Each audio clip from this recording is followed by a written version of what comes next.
Yung impeachment sa Senado, walang kakwenta-kwenta. Halos lahat eh. Lahat ng mga witness na pinakita nila doon, lumabas, sumantad. Wala. Puro gawa-gawa lang. Kahit na yung kay Matibag, wala rin. Kasi kami nasusubaybayan namin lahat eh. Bago pa yung mga...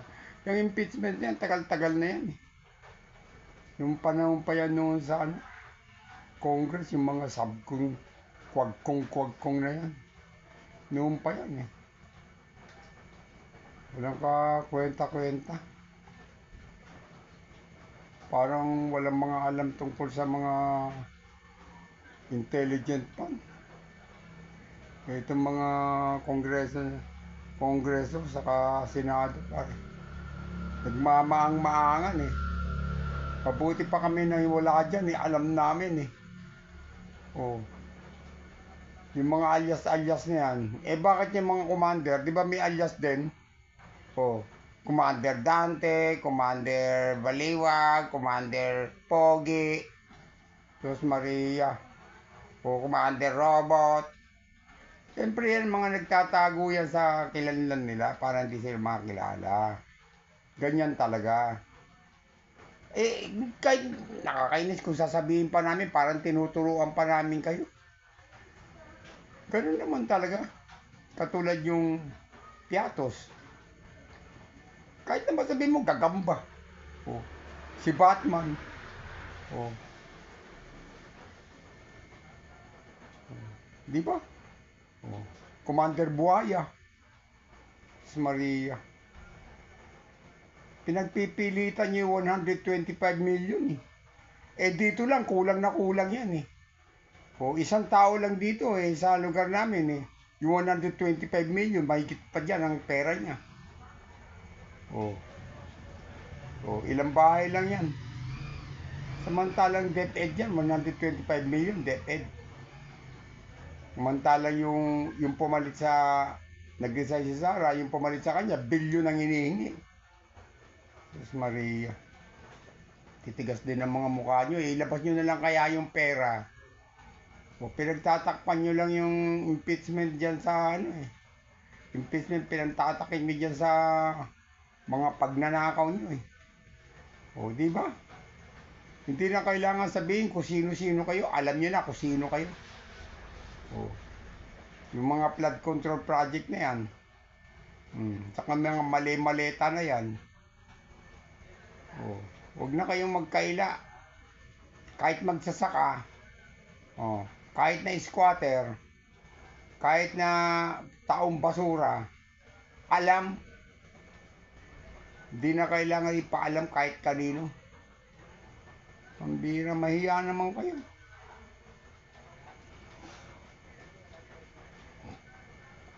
Sobra itong mga tao ito, napakakapal ng mga mukha eh. Impeachment pa kayo. Kayo dapat ma-impeach eh. Yung pinuno nyo, bilyon-bilyon ng confidential niya. 4 billion, gusto pa 100 billion nga eh. Ang tigas naman ng mukha. Saan niya ba dinadala yung pera? Ano ba, kinakain nyo ba yung pera? Mahiya naman kayo. Ang pera hindi kinakain. Pinambibili. Yung 100 billion, billion, mali-maleta yung pera nyo. Hindi na kayo nahiya sa mga kapitbahay nyo. At tigas ng mga mukha nyo. Pag nabuko kayo, doon sa mga proyektong binabanat sa inyo, ituturo nyo yung iba.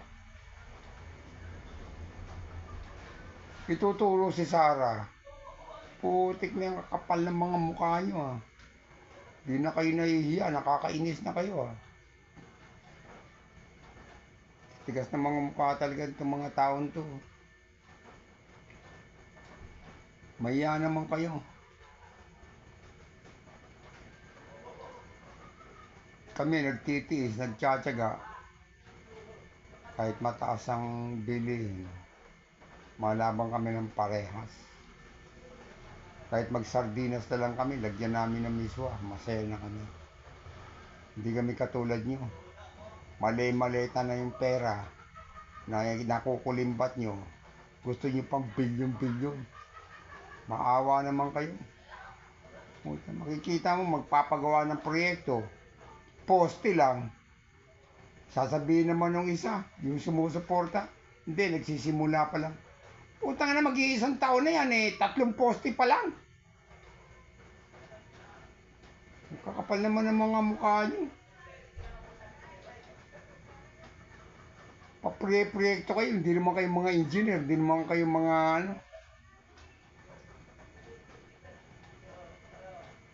pakontrata kayo, wala naman kayong alam dyan sa mga trabaho na yan. Kakapal ng mga mukha nyo, mahiya naman kayo.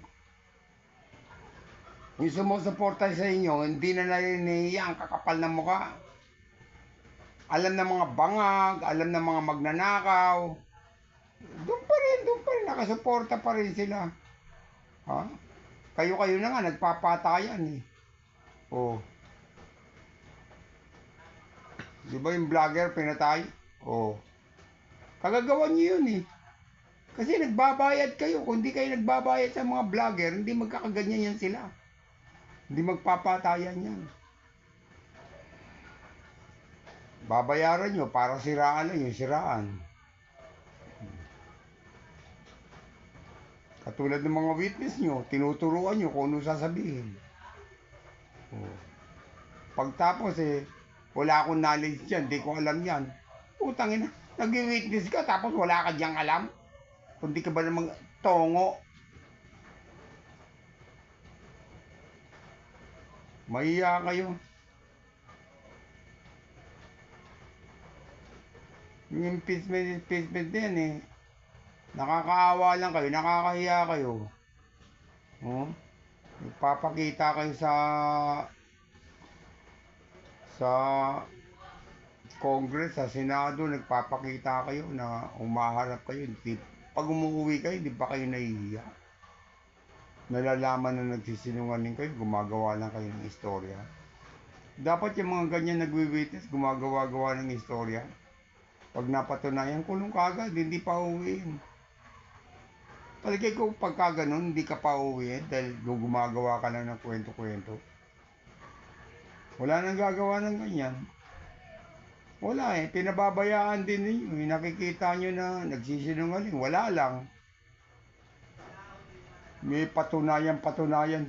Yung kinukulong nyo nga, wala naman kayo. Sinasabi nyo lang na gano'n, ikukulong na ninyo Ba't si Tambaluslos? Ang dami nagtuturo. Kahit kasama niya, si Saldico, tinuturo din siya. Ba't ayaw nyo ikulong? O ba't si Marcos, tinuturo din ni Tambaluslos? O magkakasama yan yan yung tinatawag na 3 bugok mga pinuno. O yung mga kasabot nila, mga kamag-anak din nila, mga anak nila, mga pinsa nila, kamag-anak nila. Bibigyan ng proyekto kahit wala namang kaalam-alam sa trabaho.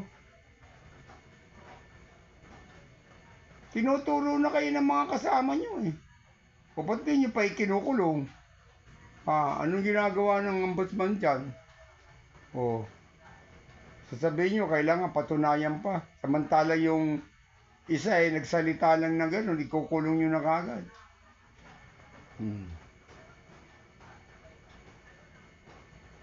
Magwi-witness lang na sabihin, kasama kami sa mga nagbuhat ng maleta.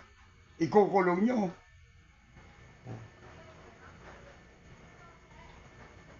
Pambira. Ito pa isang witness sa Senado, sa COA. Hindi raw bibigyan ng reward yung mga tinatawag na mga spy, mga nagtuturo. Kasi wala naman daw nangyayari. Ikaw ba pagka nagsasalita ka, nasasabihin mo, sa ganung lugar, may mga ganitong nakawan, sa ganitong lugar, alam ko kung sino.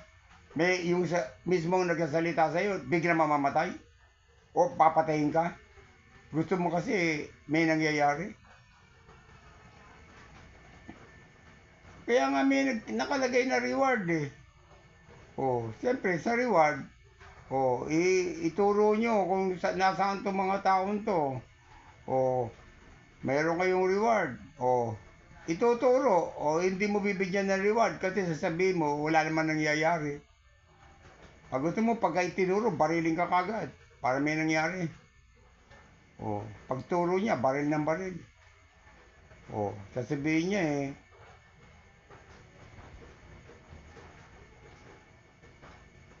andun sa lugar namin, nandun sa lugar na yun ng mga hinahanap nyo.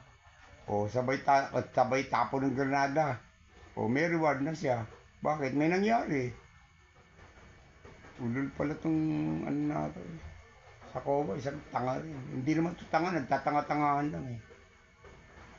Mahiya naman kayo. Hindi naman tanga yung mga tao, hindi mga bobo yung mga tao. Wala lang magawa. Wala lang magawa. Kung bakit kasi nagkaroon ng bangag sa mundo. Presidente, bangag. Grabe. Di bali, kung bangag ka nga, pero matino ka sana. Hindi. Wala kang katinuan eh. Kaya nga sabi, huwag mong subukan. Masisira ang buhay nila. Hindi buhay mo nasira. Sinisira mo yung buhay ng mga tao. Pero pagdating ng panahon, yan ang paghuhukom. Darating at darating yan. Hintayin lang niyo. Sige lang, bira ng bira. Doon na lang kami mag-iintay. Doon sa mga tamang panahon. Salamat.